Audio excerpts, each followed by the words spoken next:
The stars shone brightly against the dark emptiness of space. In this quiet corner of the galaxy, a meeting was about to change everything. Ambassador Taejo stood tall on the command deck of his ship. His blue skin gleamed under the soft lights. As the top diplomat of the Luminar species, he had met many new alien races before. Today would be his 23rd first contact ceremony. "Are the recording devices ready, Mina?" he asked his young aide. Mina nodded, her four-fingered hands moving quickly over the control panel. "Yes, Ambassador. The Council will see everything." The Galactic Council of Aligned Systems had strict rules about meeting new species. These rules had kept peace for over 300 years. Taejo was proud to follow them. Through the large viewing window, he could see the strange ship that had appeared 3 days ago. It didn't look like any vessel he had seen before. Its shape was odd, blocky and uneven, with parts sticking out at strange angles. Most concerning were the visible radiation cores glowing a dangerous red along its sides. "What kind of species would build such an unsafe ship?" asked Engineer Ryu, a Viridian, who had come to observe. The Viridians were known for their advanced technology. Taejo shook his head. "We will find out soon. Remember to be polite." The ship had identified itself as the ESS Tenacity, from a planet called Earth. According to their message, they were explorers looking to make peaceful contact with other intelligent life. As was custom, Taejo had invited representatives from other council species to witness the first meeting. The reception room was filled with diplomats from 12 different worlds, all curious about the newcomers. "Their ship scans show concerning features," said Chief Science Officer Day, looking at his datapad. "They use actual explosions to move. Their ship, controlled fusion. And those things that look like tubes on the outside? They appear to be weapons that fire metal projectiles." An Eltari diplomat laughed, the sound like tinkling bells. "Metal projectiles? How primitive." The room fell silent as the door slid open. 5 beings walked in, standing on 2 legs.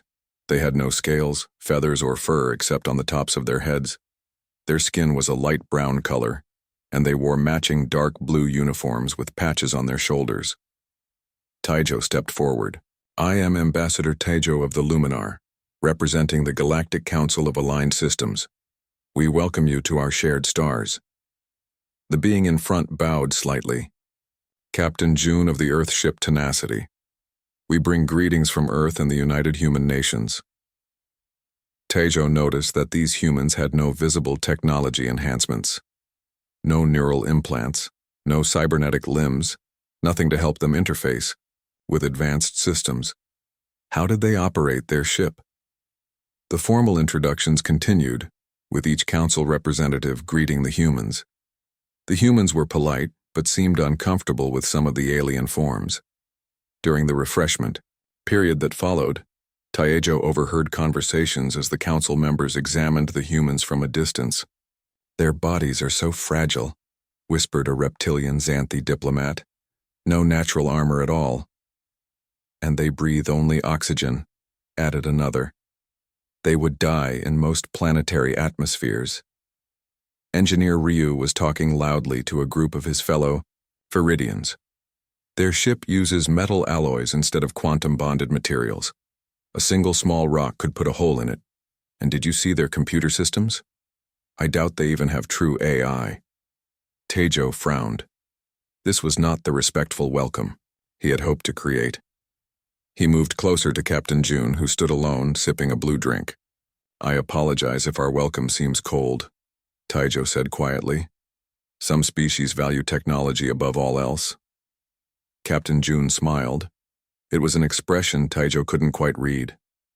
"No offense taken, Ambassador. We humans are used to being underestimated." "Your ship is unusual by our standards," Taejo said carefully. "The Tenacity was built for exploration and survival," June replied. "Form follows function, as we say. Those exposed radiation cores seem dangerous." June's eyes twinkled. "Sometimes what seems like a weakness has hidden strengths." Across the room, Taejo saw his aide Mina talking with one of the human crew members, a female named Hana. They seemed to be getting along well, comparing notes on their different species. The reception continued for another hour. The council representatives became less careful with their comments as time passed. They spoke openly about the primitive human technology and wondered how such a species had achieved space travel at all. Through it all, Captain June and his crew remained calm. They answered questions politely but shared very little specific information about Earth or human technology. As the event ended, Taijo escorted the humans back to the docking bay. "The council will review your request to join our alliance," he said formally. "This process usually takes several cycles." "We understand," Captain June said. "We are patient." Before boarding their ship, June turned to Taiho. "Ambassador, a word of advice from one diplomat to another. In human history, we have a saying, 'Don't judge a book by its cover.' It means that appearances can be deceiving." Taijo's translator struggled with the idiom, but he understood the meaning.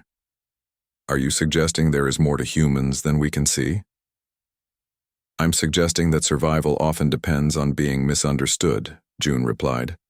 "Earth was not a kind mother. We had to fight for every step of our evolution. Our technology reflects that history." With that cryptic statement, the human captain boarded his strange, dangerous-looking ship. Taijo watched as the Tenacity detached from the docking bay and moved away, its engines glowing with barely contained energy. 3 days later, the Council grudgingly granted humans provisional membership status.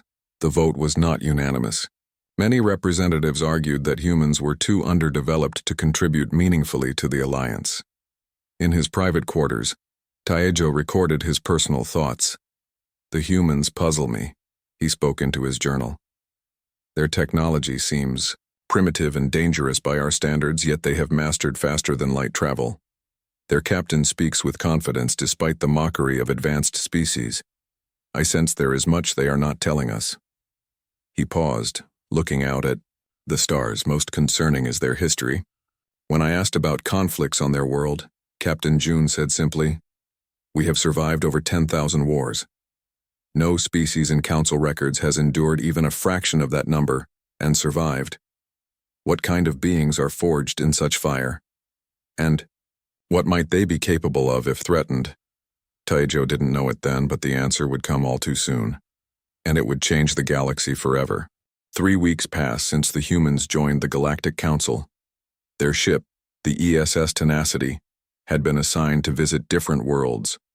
The Council called it a cultural exchange, but Captain June knew they were being watched. The Tenacity was currently orbiting Eltar Prime, home of the advanced Eltari species. The Eltari were tall, thin beings with 6 fingers on each hand and skin that changed color with their mood. They were proud of their technology, which was among the most advanced in the Council. Another tour of their science facilities, sighed Communications Officer Jin as she read the day's schedule. "That's the 3rd one this week." Captain June smiled at his crew gathered in the ship's meeting room. "They're still trying to figure us out. Let them look." Medical Officer Hana spoke up. "The Eltari doctor I met yesterday kept asking about our biological enhancements. He couldn't believe we have no implants or genetic modifications." "Did you tell him what he wanted to hear?" asked June. Hana shook her head. "I told him the truth. That Earth's radiation levels after the last war made genetic tampering too dangerous, so we focused on making our ships and tools better instead of changing our bodies." "Good," said June.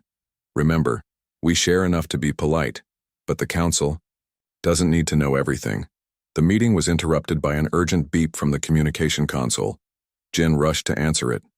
"Captain, it's an emergency broadcast from the Luminar homeworld," she reported, her face growing serious. "They're under attack." The crew gathered around the main screen. A Luminar official with fear-widened eyes appeared. "This is Admiral Suk of Luminar Defense Command. We are under attack by Skaran forces. Multiple enemy ships have entered our system. Our planetary shields are failing. We request immediate assistance from all Council vessels." The message ended with a burst of static. "Skarans," whispered Engineer Park. "I thought they were just stories to scare children." They're real, said June grimly. And they're not part of the Council. They're raiders from the outer systems. We were briefed about them before leaving Earth. Jin checked the ship's position. We're only 2 light jumps away from Luminar. We could be there in 3 hours. What about other Council ships? Asked Hana. Jin shook her head. According to the emergency network, the 2 Eltari cruisers are at the far edge of the sector. They're at least 8 hours away. Captain June didn't hesitate. Set course for Luminar, maximum speed. As the Tenacity prepared to jump, an Eltari official contacted them from the planet below. Captain June, we've received the distress call. Our cruisers are responding, but they will take time to reach Luminar. Your ship is... Well, we appreciate your willingness to help, but perhaps you should wait for proper military vessels. June's face was calm. Thank you for your concern, but my orders allow me to respond to Council emergencies. We're moving to assist. Your ship is not designed for combat, the Eltari insisted, his skin turning a worried purple color. That's where you're wrong, June said quietly. Safe travels. He cut the communication. 3 hours later, the Tenacity dropped out of hyperspace near Luminar.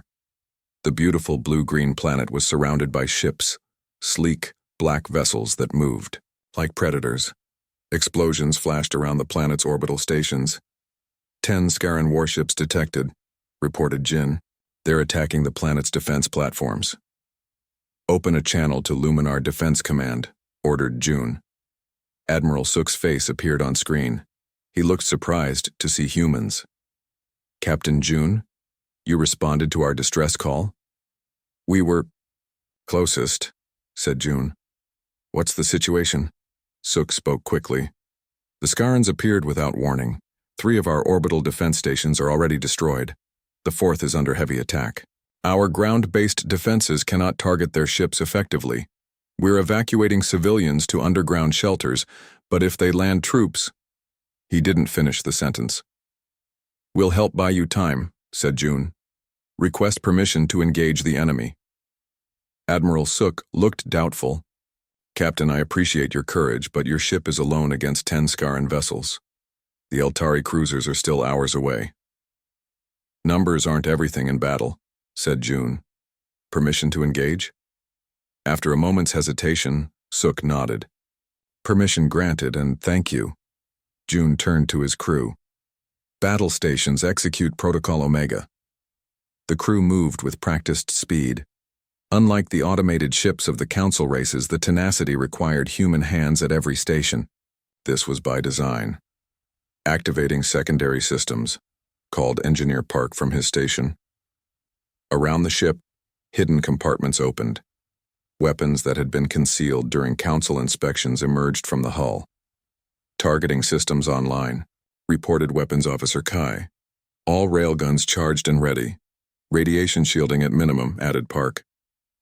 Cores exposed and ready for thermal venting. Outside, the Tenacity began to change. Panels shifted, revealing weapon ports. The radiation cores glowed brighter, their containment fields thinning.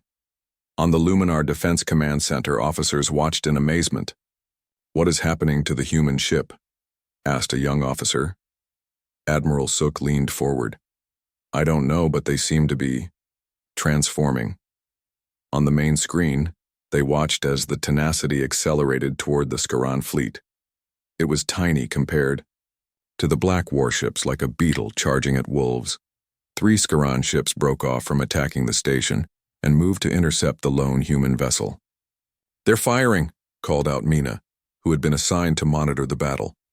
Energy beams lanced out from the Scaran ships, aiming for the Tenacity. But the human ship moved in unexpected ways, rolling and turning to avoid direct hits. Then, something strange happened. When a Scaran beam struck one of the exposed radiation cores, the energy didn't destroy the ship. Instead, the core absorbed the blast and glowed brighter. The radiation cores, whispered Admiral Sook. They're not design flaws, they're bait. The Tenacity suddenly vented superheated plasma from its sides, creating a deadly cloud that engulfed the nearest Scaran ship. The black vessel's shields failed as the plasma disrupted its energy field. Then the railguns fired. Metal projectiles accelerated to incredible speeds, struck the unshielded Skaran ship, tearing through its hull. Impossible, breathed Mina. Their primitive weapons shouldn't be able to. Her words were cut off as the damaged Skaran ship exploded. The other Skaran vessels stopped attacking the station and turned their attention to the Tenacity. They seemed confused by the small ship that had just destroyed one of their own. That's right, said Admiral Sook, understanding the human strategy. Focus on the Tenacity. Give our people time to evacuate. The Tenacity was now surrounded by 7 Skaran ships. They all fired at once, their beams converging on the human vessel. On the command center screen, the Tenacity vanished in a blinding flash of light. No, cried Mina. But when the light faded, the Tenacity was still there, damaged with parts of its hull glowing red from heat but intact and fighting. How? Asked a Luminar officer. No ship could survive that concentration of fire. Admiral Sook had no answer. He could only watch as the strange, dangerous human ship continued to fight against impossible odds, and somehow, against all reason, it was winning. The space around Luminar was filled with explosions and bright energy beams. The Skaran ships, dark and menacing, moved like hungry predators around the smaller human vessel. Their black hulls absorbed light, making them hard to see against the darkness of space. In the Luminar Defense Command Center, no one spoke. They all watched the main screen where the strange battle played out. The ESS Tenacity, which they had once mocked for its crude design, was fighting in ways they had never seen before. Record everything, ordered Admiral Sook. The Council needs to see this. Mina, who had been promoted to tactical analyst, adjusted the sensor arrays to capture every detail. I'm getting strange readings from the human ship, she reported. The energy signatures don't match any known weapon system. On screen, they watched as the Tenacity suddenly changed course. Instead of avoiding a Skaran attack, it deliberately turned toward an incoming energy beam. The beam struck one of the Cadian exposed radiation cores. They're going to be destroyed, gasped a young officer. But instead of exploding, the radiation core glowed brighter. The energy from the Skaran weapon seemed to be absorbed somehow. It's not a design flaw, whispered Engineer Rao, who had come to the command center when the attack began. The exposed cores are energy sinks. They're drawing in the weapon fire.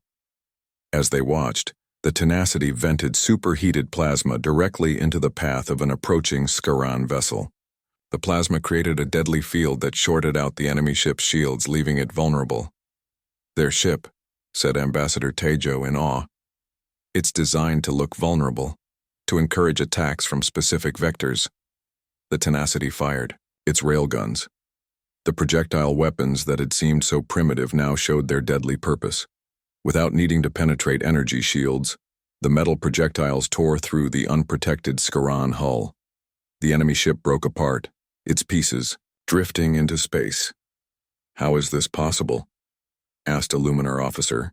Our sensors indicated their weapons were simple metal throwers. Engineer Ryu studied his readings carefully. The projectiles are changing after they fire. They're breaking into thousands of smaller pieces, each one guided to a specific target. Our scans never detected this capability because it only activates during combat.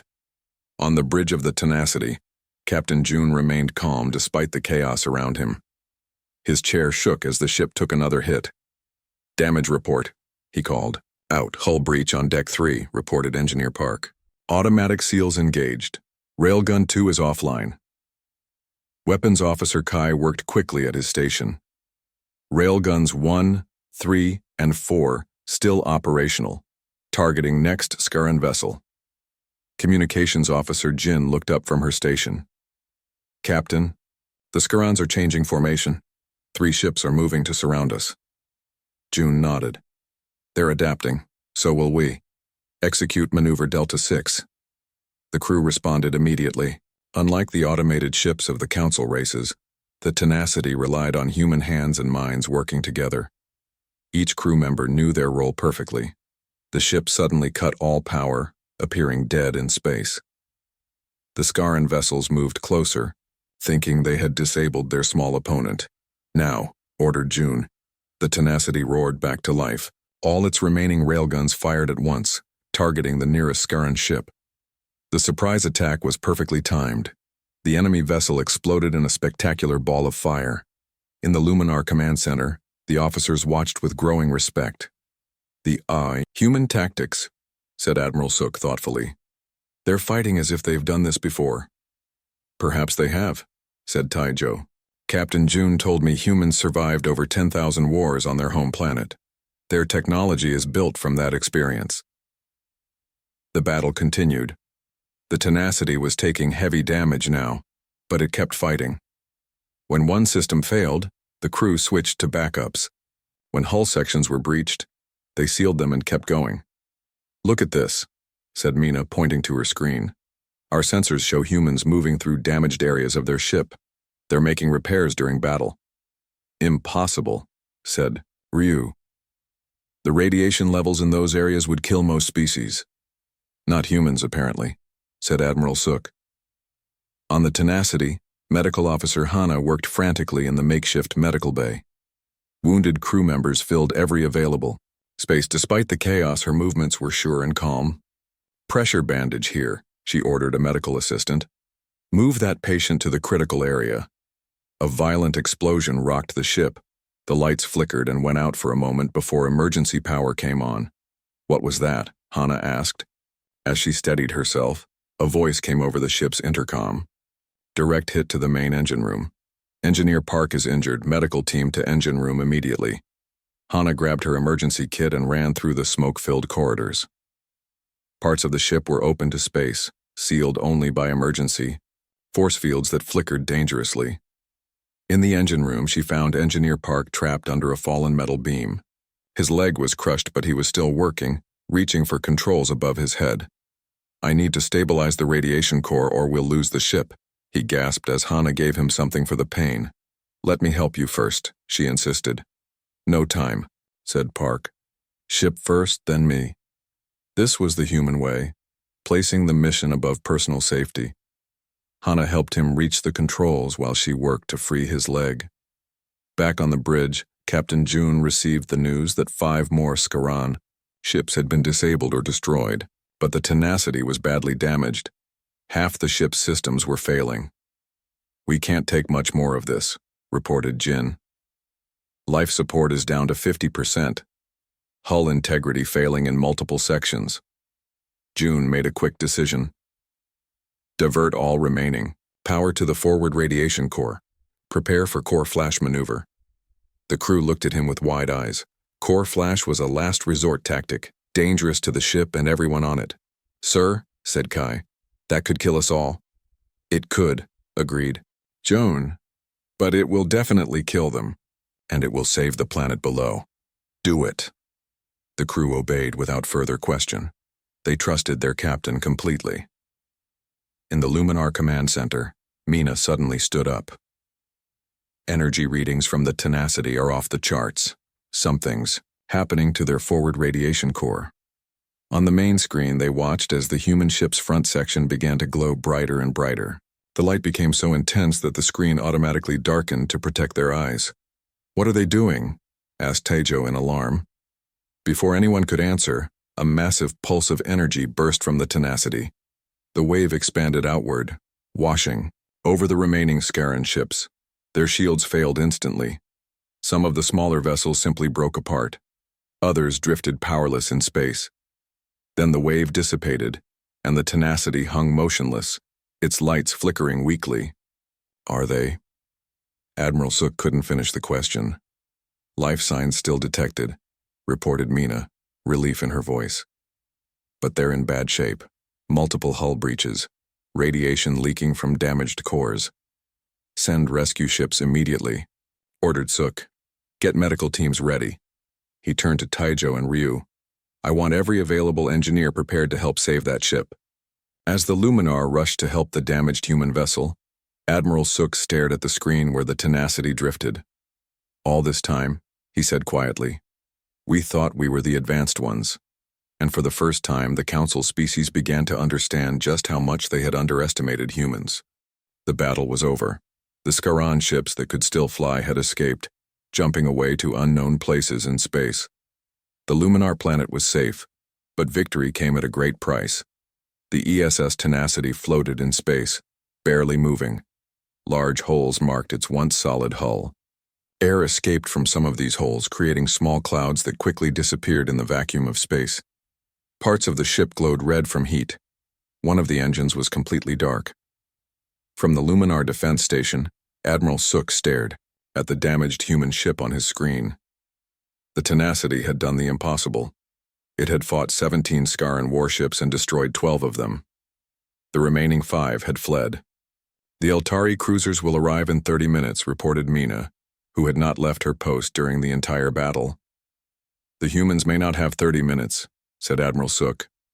Prepare our fastest rescue ships. We need to help them now. Inside the Tenacity, things were bad. The main lights were off.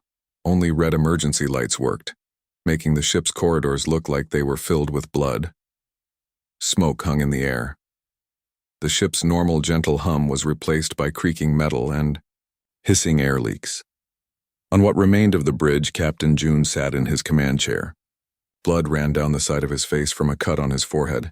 His left arm was wrapped in a makeshift bandage that was soaked red.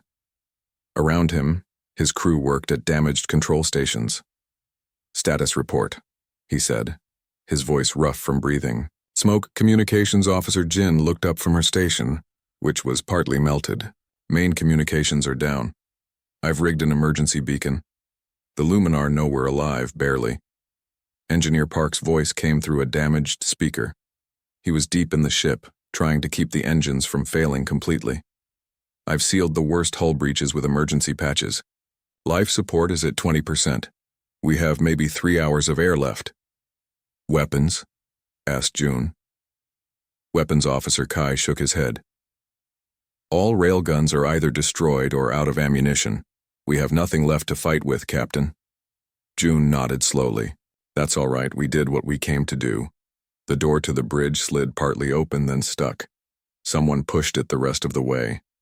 Medical Officer Hana entered, carrying her medical bag. Her uniform was stained with blood, not her own. "Captain," she said, moving to check his wounded arm. "You need proper medical attention." "How bad are the casualties?" June asked, wincing, as she examined his arm. Hana's face was tired but determined. 28 dead, 46 wounded, 12 critical. We're running out of medical supplies." June closed his eyes for a moment. Every death hurt him deeply. These were not just his crew, they were his family. "But we saved millions on the planet below," he said quietly. "Yes, sir," Hana agreed. "We did." A crackling sound came from Jin's communication station. She adjusted some wires and a voice became clear. "ESS Tenacity. This is Luminar Rescue 1. We are approaching your position. Please advise on your condition and docking capability." Jin looked at the captain. "Docking systems?" June pressed a button on his chair. "Engineering? Can we still dock with another ship?" Engineer Park's tired voice responded. "Docking Bay 2 might work if they're careful. The other bays are destroyed." Jin relayed this information to the rescue ship. Minutes later, they felt a gentle bump as the Luminar vessel connected to their damaged ship. Admiral Sook was the first person through the docking door. He had insisted on leading the rescue mission himself. He stopped in shock when he saw the inside of the Tenacity. The corridor walls were lined with exposed wiring and pipes. Panels had been removed to access systems behind them. Crew members moved purposefully despite their injuries, making repairs with whatever tools they had. One human was welding a metal plate over a hole in the wall, using a handheld device that shot blue flame. Another was rewiring a control panel, hands moving quickly despite burns on their arms. A young crew member approached Admiral Sook. "Sir, Medical Officer Hana requests assistance with wounded in the main cargo bay. We've turned it into a medical area." Sook nodded and followed, gesturing for his medical team to come with him. The cargo bay was filled with injured humans lying on whatever flat surfaces could be found.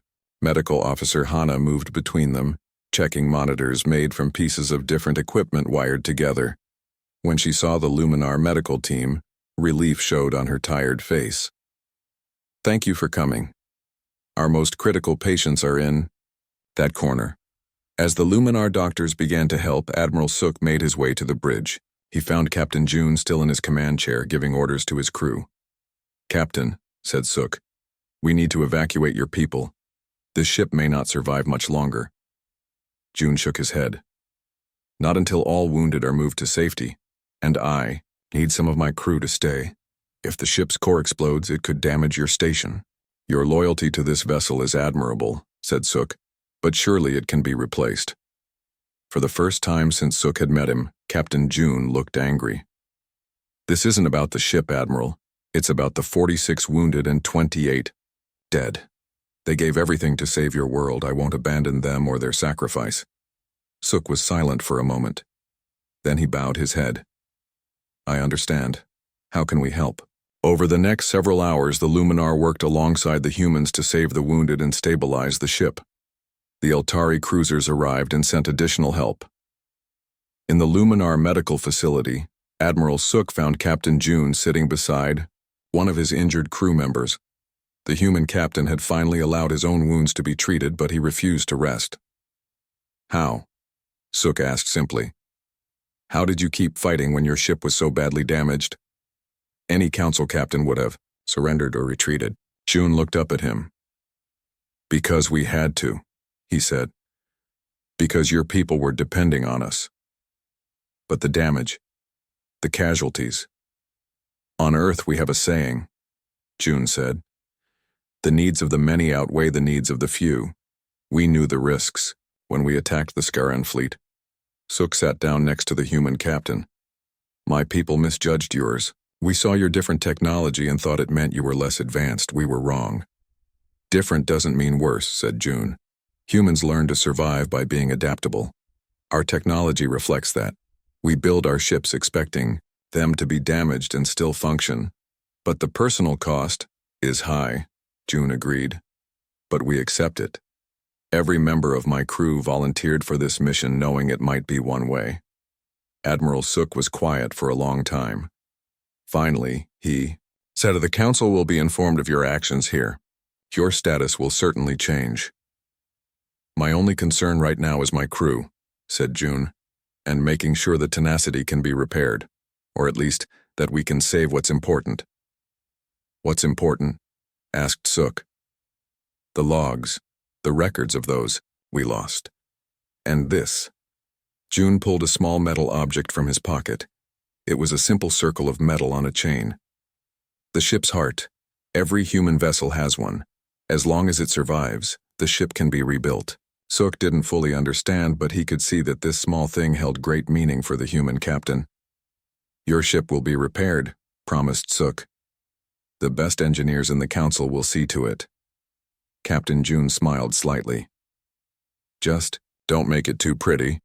We like our ships a little dangerous looking, keeps people guessing." 6 months after the battle with the Scaran fleet, a new ship entered Luminar space. It looked familiar. The same blocky shape, the same exposed radiation cores, the same apparent design flaws. But this was the ESS Tenacity II, built to replace the original ship that could not be fully repaired. The ship moved slowly toward the main Luminar space station. Today was special. The full Galactic Council had gathered for a rare ceremony. On the bridge of the Tenacity II, Captain June stood, tall and proud. The scars on his face had healed, but he would always carry a reminder of the battle. His left arm now ended at the elbow, replaced by a simple mechanical hand. Unlike the advanced cybernetic limbs used by Council species, June had chosen a basic model that he could repair himself. "We are cleared to dock at the Council station," said Communications Officer Jin. She was one of the few bridge officers who had survived without serious injury. "Take us in slowly," ordered June. "Let them get a good look at us." Engineer Park smiled from his station. "They're certainly paying attention. I'm picking up hundreds of scans directed at our ship. Everyone wants to know our secrets now." The Tenacity II docked smoothly at the station. Captain June and his senior officers prepared to disembark. They wore their dress uniforms, dark blue with gold trim. Each uniform had a small patch showing, Earth surrounded by stars. "Remember," said June to his crew, "we represent all humans today. Stand tall. The council chamber was huge, with seats arranged in rising circles. Representatives from over 50 species filled the room. At the center was a speaking platform where important announcements were made. As the humans entered, the chamber fell silent. Many council members were seeing humans in person for the first time. Others had heard the stories of the battle at Luminar and wanted to see these strange beings who had fought so bravely. Ambassador Tejo, who had first welcomed the humans to council space, met them at the entrance. His blue skin seemed to glow with pride. "Captain June," he said, bowing deeply, "the council awaits you." June and his officers followed Tejo to the central platform. From here they could see all the council representatives watching them. Some looked curious, others respectful, and a few still seemed doubtful. Ambassador Tejo stepped to the center of the platform and raised his four-fingered hands for silence. "Honored representatives of the Galactic Council," he began, his voice echoing in the chamber. "We gather today to recognize the actions of Captain June and the crew of the Earthship Tenacity. 6 months ago, they faced a Skaran battle fleet to protect the Luminar homeworld. Against overwhelming odds, they prevailed." Tejo paused, looking around the chamber. "But we do more than honor their bravery today. We also acknowledge our error in judgment. We, the advanced species of the galaxy, believed we knew best. We looked at the human ship and saw only flaws. We laughed at what we did not understand." Many council members shifted uncomfortably in their seats. "We judged humans by their technology alone," Tejo continued. "We saw their different approach as primitive when in fact it was born of experiences we cannot comprehend. We laughed at their dangerous ship, until we realized it belonged to humans, the most dangerous and remarkable species we have ever encountered." A murmur ran through the chamber. Tejo raised his hands again for quiet. "Today we correct our mistake. The Council has voted to upgrade humanity's status from provisional to full membership." Applause filled the chamber.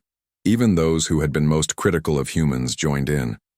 The Viridians, who had mocked the human ship most openly, clapped the loudest as if trying to make up for their past behavior.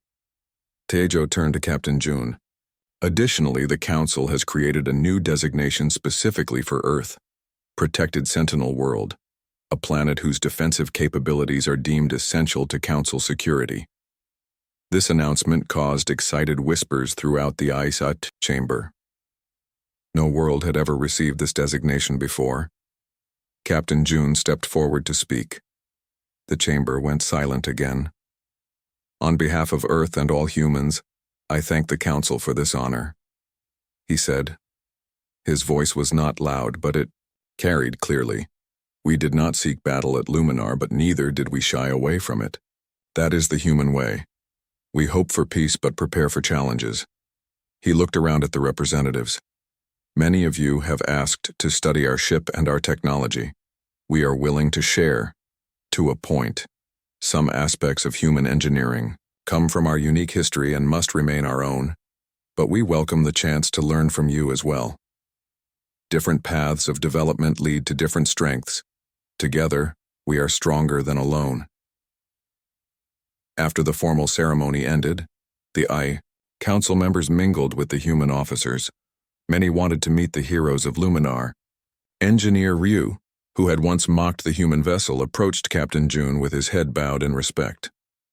"Captain," said Ryu, "I have been appointed to head a new technical exchange program between humans and the Council. I hope you will consider allowing me aboard your vessel to learn." June nodded. "We would welcome you, Engineer Ryu. Perhaps you can explain to your colleagues what you discover."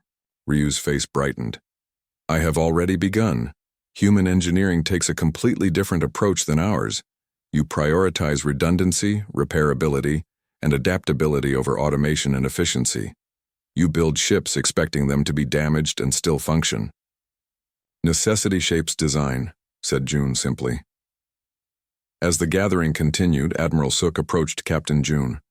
The Luminar military leader carried a small container.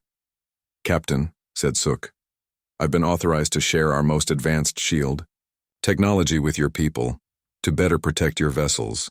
June smiled. "We appreciate the gesture, Admiral. But we've learned that sometimes appearing vulnerable while hiding your true strength is the best defense of all. Suk looked thoughtful. A lesson the council will not forget.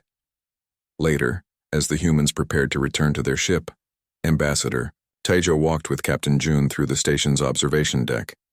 Through the large windows they could see the stars and the ESS Tenacity 2 docked nearby.